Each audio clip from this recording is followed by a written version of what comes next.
BMH doctor ചാറ്റിൻ്റെ പുതിയൊരു എപ്പിസോഡിലേക്ക് ഏവർക്കും സ്വാഗതം.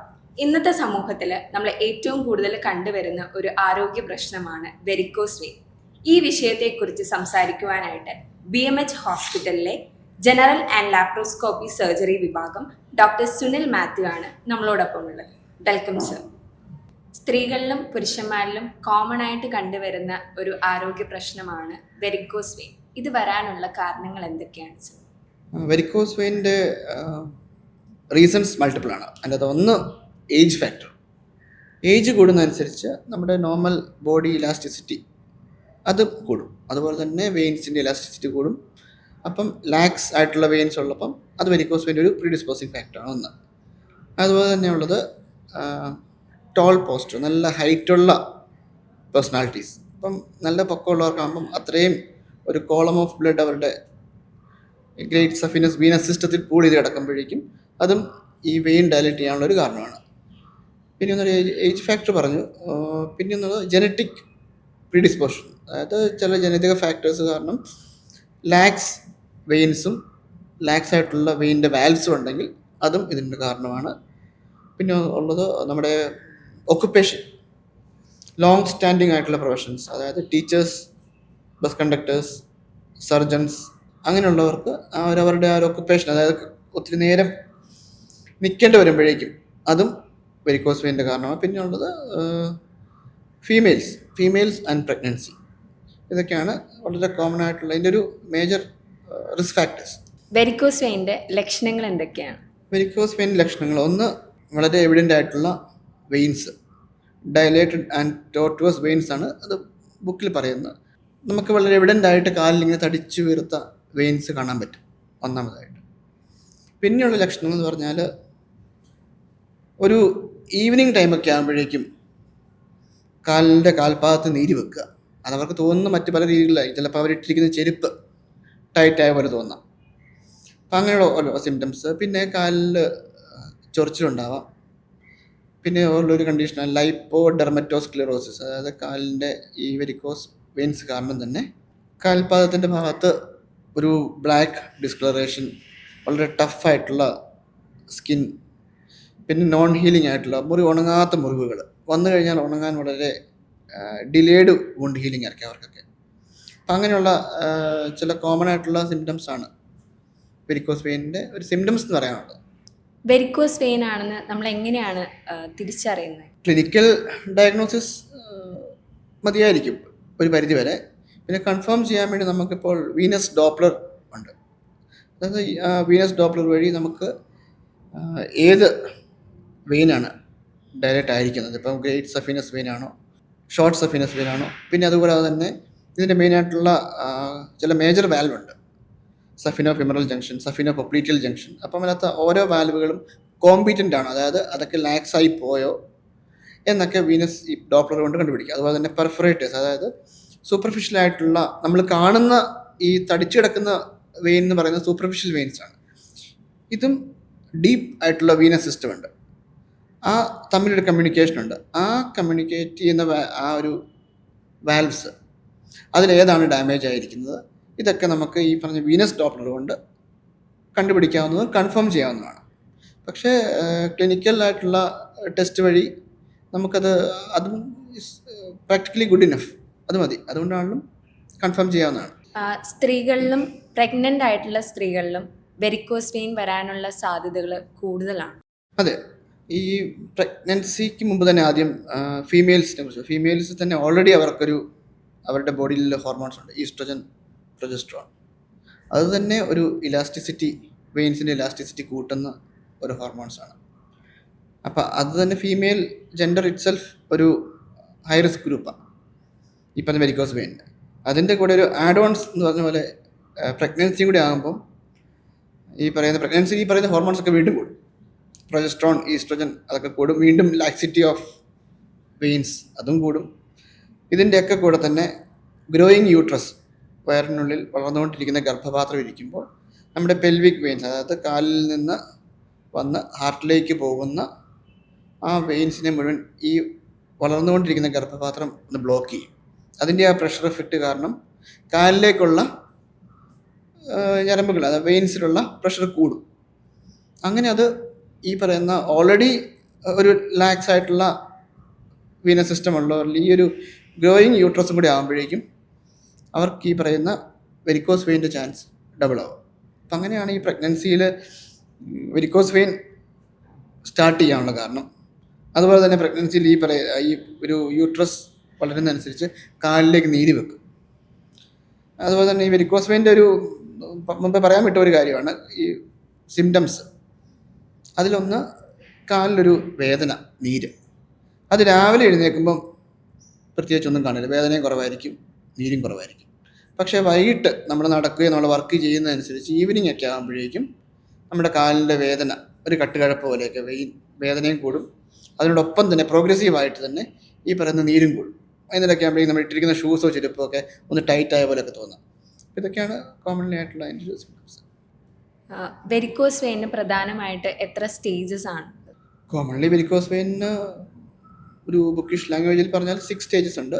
അപ്പോൾ ഫസ്റ്റ് സ്റ്റേജ് ടെലാഞ്ചെക്ടാസിയ എന്ന് പറയും. അതായത് 8 കാലിൻ്റെ കാല് പോലെ തന്നെ ചെറിയ കനം കുറഞ്ഞ വെയിൻസ്, സ്പൈഡറിനെ വെയിനോ ടെലാഞ്ചെക്ടാസിയോ എന്നൊക്കെ പറയും. പിന്നെ ഉള്ളത് രണ്ടാമത്തേന്ന് പറഞ്ഞാൽ വെരിക്കോസ് വെയിൻ, എവിഡൻ്റ് ആയിട്ട് കാണാൻ പറ്റുന്ന വെരിക്കോസ് വെയിൻസ്. സ്റ്റേജ് 3 എന്ന് പറയുമ്പോഴേക്കും കാലിൽ നീര് വെക്കുക. പിന്നെ സ്റ്റേജ് 4 എന്ന് പറയുമ്പോഴേക്കും ഈ പറയുന്ന സ്കിൻ ഡിസ്കളറേഷൻ, അതായത് ക്രോണിക് വീനസ് ഇൻസഫിഷ്യൻസിയുടെ ഭാഗമായിട്ട് കാലിൽ കളർ ചേഞ്ച്, എക്സിമ, ചൊറിച്ചിൽ ഇതൊക്കെ വരുന്നത്. പിന്നെ അടുത്ത സ്റ്റേജ് എന്ന് പറയുമ്പോഴേക്കും സ്കിൻ ഡിസ്കളറേഷൻ വിത്ത് ഹീലിംഗ് അൾസർ. ഈ സ്കിൻ ഡിസ്കളറേഷൻ അതുപോലെ തന്നെ കാണും, പക്ഷേ മുറിവ് വന്നു പോയ മുറിവിൻ്റെ ഒരു പാടുകൾ. പിന്നെ ഒന്ന് ക്രോണിക് വീനസ് അൾസർ, അതായത് ഉണങ്ങാത്ത മുറിവുമായിട്ടുള്ള ഒരു കാലം. അപ്പോൾ അതൊക്കെയാണ് ഇതിൻ്റെ ഒരു സ്റ്റേജസ്. ടോട്ടലി 6 സ്റ്റേജാണ് ഉള്ളത്. അതിലുള്ള ഒരു സ്റ്റാർട്ടിങ് സ്റ്റേജ് അതൊക്കെ ഈ ഒരു സ്റ്റേജ് 1, 2, 3 ഒക്കെ, even early stages of stage 4 ഒക്കെ കുറച്ചുകൂടെ ഈസിലി ട്രീറ്റബിൾ ആണ്. നമ്മൾ ട്രീറ്റ്മെൻറ്റിൻ്റെ എഫക്റ്റ് കുറച്ചുകൂടെ ഉണ്ട്. ലേറ്റ് സ്റ്റേജ് ആകുമ്പോൾ ട്രീറ്റ് ചെയ്യാൻ പറ്റിയാലെന്നല്ല, പക്ഷേ ഇറ്റ്സ് ലിറ്റിൽ ഡിഫിക്കൽട്ട്, കുറച്ച് ടൈം എടുക്കും. അത് ഡോക്ടറിനും, ഈ ട്രീറ്റ് ചെയ്യുന്ന ഡോക്ടറിനും അതിൻ്റെ ഒരു പേഷ്യൻസ് വേണം, ഈ ട്രീറ്റ് ചെയ്യാൻ വരുന്ന പേഷ്യൻസിനും ആ ഒരു ക്ഷമ വേണം. ഒരു കുറച്ച് ഡിഫിക്കൽട്ട് സിനറിയാണ്. ലേറ്റ് സ്റ്റേജ് 6th സ്റ്റേജ് ഒക്കെ ആകുമ്പം ട്രീറ്റ് ചെയ്യാൻ കുറച്ച് പാടും. വെരിക്കോസ് വെയിനുള്ള ട്രീറ്റ്മെൻറ്റ്സ് എന്തൊക്കെയാണ്? Treatment options conservative, early stage ഒക്കെ ആകുമ്പം കുറേയൊക്കെ കൺസർവേറ്റീവ് മാനേജ്മെൻറ്റ്, മെഡിക്കൽ മാനേജ്മെൻറ്റ് ഒക്കെ ഉണ്ട്. ബട്ട് ഇറ്റ്സ് നോട്ട് 100% എഫക്റ്റീവ് ആണെന്നും പറയാൻ പറ്റില്ല. ഒന്ന് നല്ല കാഫ് മസിൽ എക്സസൈസ്. ആദ്യം പറഞ്ഞ പോലെ തന്നെ പ്രൊലോങ്ഡ് സ്റ്റാൻഡിങ് ആണ് ഇതിൻ്റെ ഒരു റീസൺ എന്ന് പറഞ്ഞത്. അപ്പം നമ്മുടെ കാലിൽ അത്രയും ബ്ലഡ് ഈ വീനസ് സിസ്റ്റത്തിൽ പൂൾ ചെയ്ത് കിടക്കും. അപ്പം അതിനെ എങ്ങനെയെങ്കിലും പമ്പ് ചെയ്ത് മുകളിലേക്ക് കയറ്റുക. അപ്പം നന്നായിട്ടുള്ള കാഫ് മസിൽ എക്സസൈസ്, വാക്കിംഗ്, ഇതൊക്കെ അതിന് എഫക്റ്റീവാണ്. സിസ്റ്റം നമ്മുടെ മസിൽ പമ്പ് ചെയ്യുന്നതനുസരിച്ച് ഈ കാഫ് മസിൽസിനെ പറയുന്നത് സെക്കൻഡ് ഹാർട്ട് എന്നാണ് പറയുന്നത്. നമുക്കുള്ള ഫസ്റ്റ് ഹാർട്ട് എന്ന് നമ്മുടെ ഉള്ള ഹൃദയം. സെക്കൻഡ് ഹാർട്ട് അല്ലെ പെരിഫറൽ ഹാർട്ട് എന്ന് പറയുന്നതാണ് കാഫ് മസിൽസ്. അപ്പോൾ കാഫ് മസിൽസിനെ മാക്സിമം വർക്ക് ചെയ്യുക, അതോ നടന്നോ എക്സസൈസ് ചെയ്തോ എങ്ങനെയെങ്കിലും വർക്ക് ചെയ്യിച്ച് അവൻ പമ്പ് ചെയ്യുന്നതനുസരിച്ച് ഈ ബ്ലഡ്സ് മുകളിലേക്ക് പമ്പ് ചെയ്ത് കളയുക. അത് കൺസർവേറ്റീവ് മാനേജ്മെൻറ്റ്. പിന്നെ stockings, elastic graded compression stockings ഉണ്ട്.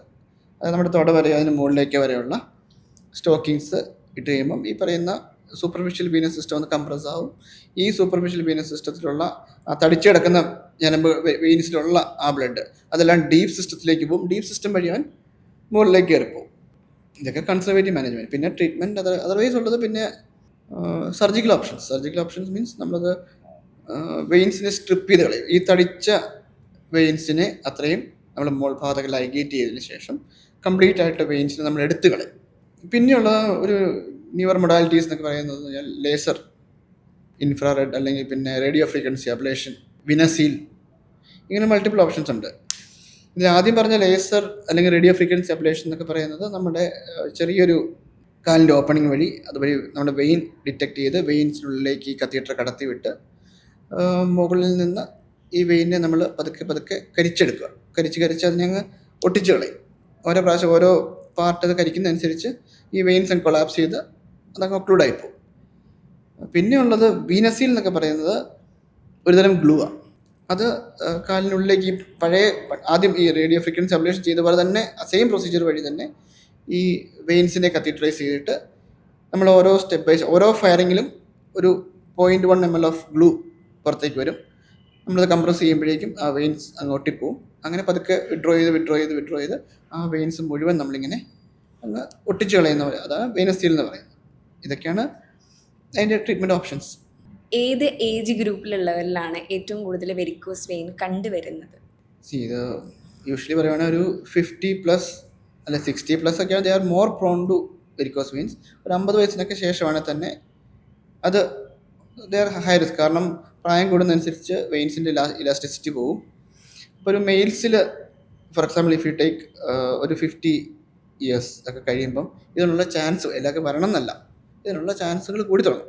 പക്ഷേ ഞാൻ നേരത്തെ പറഞ്ഞ ഫീമെയിൽസിൽ ഒരു 10 വർഷം കുറച്ചു. കാരണം already they are at high risk. അവരിലുള്ള ഹോർമോൺസ്, ഈസ്ട്രോജൻ, പ്രൊജസ്ട്രോൺ, പ്രഗ്നൻസി, ഇതെല്ലാം കൂടി ആഡപ്പ് ചെയ്യുമ്പോഴേക്കും ഒരു 10 വർഷം മുമ്പ് തന്നെ they are at higher risk. ഇതിലും ചെറുപ്പത്തിൽ ഇപ്പം 40 വയസ്സിലും താഴെ വെരിക്കോസ് വെയിൻസ് കാണാറുണ്ട്. Even 25-28 years.